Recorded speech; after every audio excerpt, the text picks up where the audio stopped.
back to the Planet Plipcam channel, newly rebranded, and it's episode 3 of Zomplip Studios. May the odds be ever in your favour for this Hunger Games part of the park.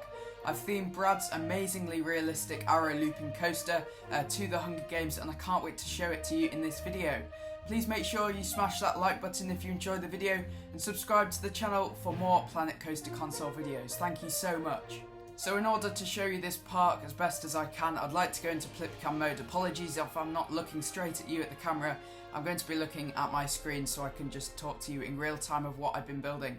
So you can see that the main theme of the Hunger Games is certainly foliage, and I've dotted loads of trees around everywhere, just because I think that would keep down the counter. It gives you a nice theme, and already we're on 45% with this new area of the park.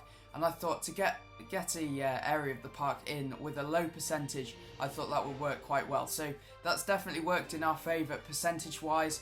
And then also the Hunger Games, it's American and it links into that arrow looping coaster theme. It ticks that box, and you can just see the sight lines from all the areas of this part of the park are really nice. I like this walkway down to the restaurant that I'll get onto a little bit later, but you can see the coaster.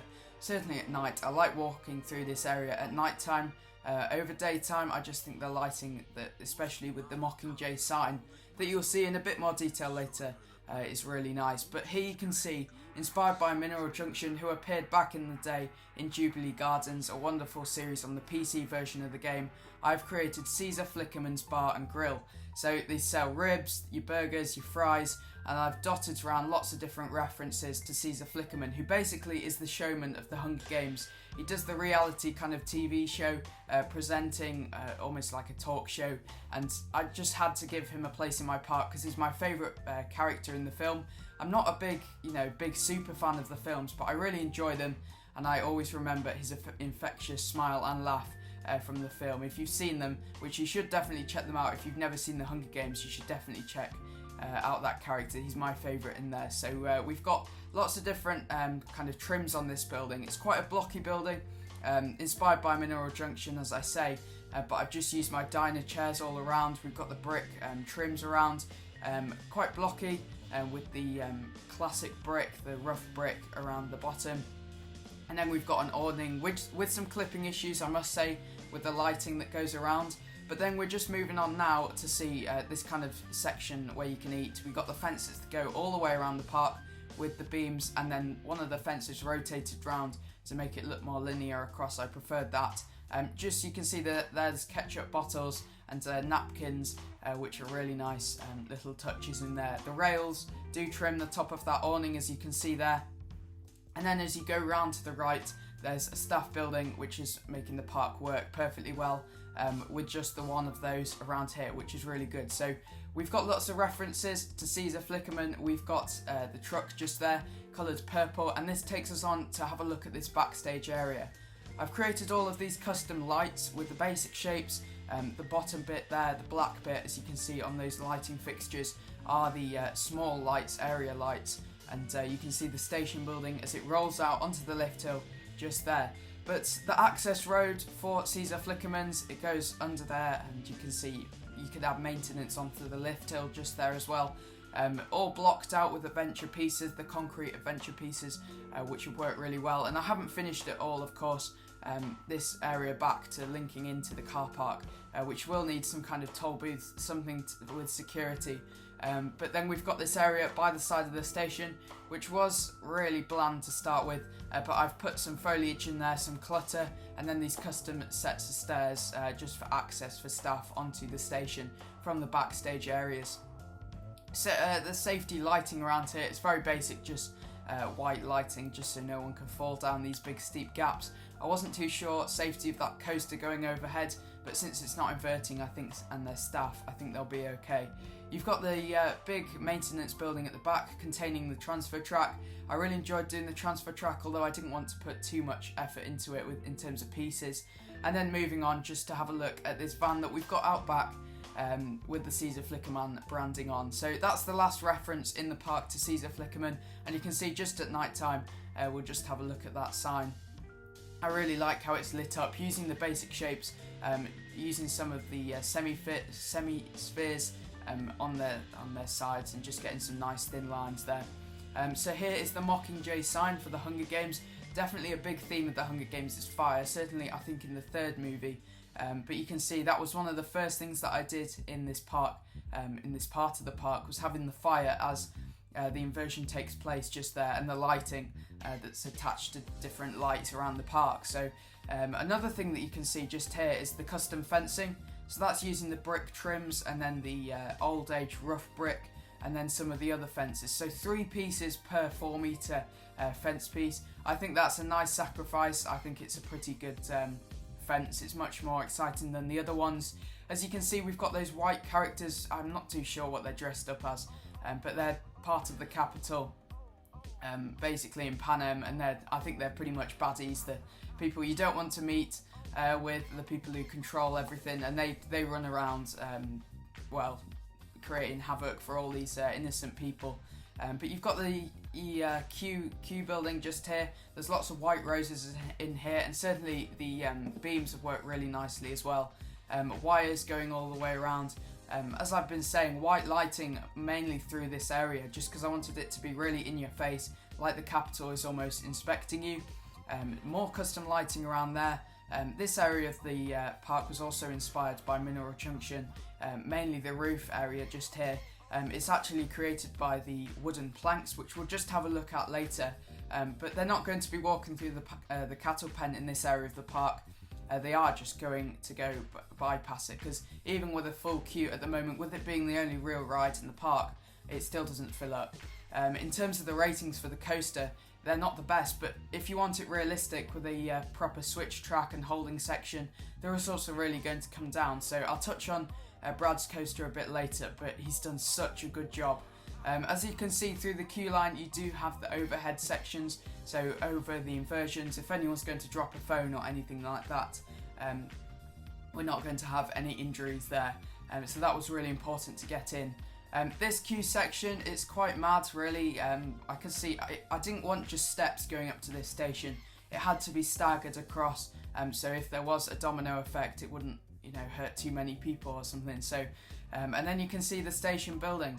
The edge of that path is supported by a few beams. It's overhanging the rest of the park, and you can see just this station. It's nicely themed with the lighting, and nothing too themed. It's all quite generic. But I think the whole of the nature theme in this Hunger Games area really sells it for me, and I don't think it needs too much else to make it Hunger Games. You can see just here the queue line.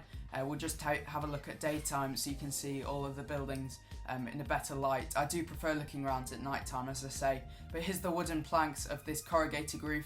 I was listening to M&J Games, Michael from M&J Games from Avery Forest, their brilliant series with web gaming, and he was saying the corrugated roofing is really not too impressive, and I agree. And I've created this inspired by Mineral Junction, a really nice corrugated kind of roof. It does take about, I think, 200 pieces for that other one, and maybe a bit more for this station building, but I think it's a good sacrifice. I can always change it up easily to 6, maybe 6 or 8 pieces if we do hit the counter, and I think that it's not worth it in this area once we do hit that in the future. But we've been talking, me and Brad, about percentage, and we think we'll be fine for now. I think it's going to be okay. I certainly think we can get maybe 4 or 5 more big areas into the park, especially with a modern day park. You do have the car park taking a lot of the space up, but in terms of the exit way here, you've got the sign which tells you how tall you have to be to get on this ride. The arrow, that was inspired by Geekism. He got onto the front pages of the Steam Workshop early on in the game with such a simple build, but it's so effective, and that's what I replicated there. So you can see it in overhead at daytime. I'll just take a look at my screen here so I'm not losing track of where we're going. But here you can see we are now going to have a POV on the coaster. A daytime POV, you can see the G-forces are all pretty perfect, 119 seconds long, and most of that is basically the end section. So I'm going to leave you to enjoy this first ride of the coaster. When we go through a nighttime POV, I will talk you through all of the elements and all of the different parts that I like about the coaster. But for now, sit back, relax, stay with me, please keep watching and enjoy your ride.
So there is your first look at that outstanding arrow looping coaster created by Mr. Zombieblood. And first, before going on where I can talk you through the ride at night time, I'd just like to go and have a look at this transfer track just here. You can see there's western pieces at the bottom. I'm playing on the idea that this has changed IP and they're all just the leftover pieces just there. I've used the flags to block out this so it looks like you're in a tunnel where the transfer track is. That's really inspired by my recent visit to Wickerman at Alton Towers. It feels like you're really in a tunnel, and you've got the emergency exit just there if you ever need to evacuate. I'll talk you through the end of that the dark ride kind of bit at the end of the coaster a bit later, but it's live till time. Make sure you subscribe to the Planet Plipcam channel. I'd really appreciate that. I'm really trying to push to 500 subscribers. I wouldn't believe I'd ever get to there when I started my journey here on YouTube, but thank you so much to each and every one of you. You can see the sightlines over the park. I'm not showing you too much of the other stuff that Brad's been building, as that's going to come in another episode, but certainly the first inversion, amazing interaction with the rest of the queue line. And the first thing that I noticed going around this bend just here is the pacing. It's so nicely paced all the way around, and I think the sightlines from there looking out to the rest of the park will be outstanding as well. So all the inversions done there, would do the final turnaround section into the dark ride area, where I have created this capital little mural that is the capital logo. I quite like that. It's sort of obviously a bit jank with all of the different pieces around. You got the firing Mockingjay sign and District Planko. Maybe they've died, but of course Caesar Flickerman is there to go and broadcast it all. That's how the film goes really. All the deaths are kind of disregarded. And I'm kind of saying you're dying on this coaster, but maybe it's a bit dark, but I think it definitely links into the film. I can always change it. We've got this plaza area which needs to be mended in section 2, and then we've got amazing arrow coaster sign created by Mr. Zombieblood with that custom font, which I'd love to incorporate into the main sign for this ride. Maybe we'll just keep it as the arrow, but let me know in the comments section down below any suggestions for the rides. I think arrow's really nice to get into this, and it was one of the main ideas for me choosing the Hunger Games, because there's lots of arrows. Certainly Katniss is flying those about loads in the film. And then one of the first things I said to Brad when I saw this coaster, I was saying, wow, it's amazing, and look at the sightlines from the car park. But why am I talking to you about it? Why don't I let Mr. Zombieblood talk to you all about his thought processes with this ride? Over here we have the Arrow Dynamics looping coaster. 4 inversions, 2 loops, 2 corkscrews in a little bit of a custom layout. Very much a car park coaster for Zomplip Studios. I hope you like it, buddy. A really good job on that 4-meter smooth arrow looping coaster, and you may realise that audio clip has actually been cut up. I haven't given you all of it because I don't want Brad explaining the spoilers for the next few episodes in Zomplip Studios. Mr. Zombiebloods has been building an amazing entrance area for the studios, which I can't wait to show you in future episodes. I would like to say thank you so much for watching this video. I hope that you've enjoyed it. Please smash that like button. Please let me know if you like the new redesign of the channel branding. I've really had some fun doing all of that. Thank you so much for watching. Subscribe if you're new, and I will see you in the next one.